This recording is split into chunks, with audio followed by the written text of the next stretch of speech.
Hello, my name's Paul Jackson. I'm a conductor, pianist and lecturer, and I'll be leading the tour to Hintlesham Hall with the Narratio Quartet. In our 4-day exploration of the music of Beethoven and his contemporaries, we'll really be able to explore the music with the players, listening to them up close, and it's worth remembering that that's how the music would have been heard, not in big halls, but in small rooms at somebody's house, in this case, in the beautiful Hintlesham Hall in the Suffolk countryside, the countryside of Gainsborough and Constable. One of the special things about the Narratio Quartet is that they use techniques and ways of producing the sound that are contemporary to the time in which the works that were written. They use, for instance, fully gut strings and a slightly smaller bow that would have been used at the time.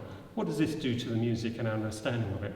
Well, this gives their sound a particular clarity and nuance that sometimes you don't get on more modern instruments. Instruments, for instance, that are designed for you to be able to hear the music in a big hall. And we'll be able to hear really in great detail the works as detailed conversations, musical conversations, using very precise little inflections, and the very word narratio, the name of the quartet, comes from this idea of discussion, narration, question and answer.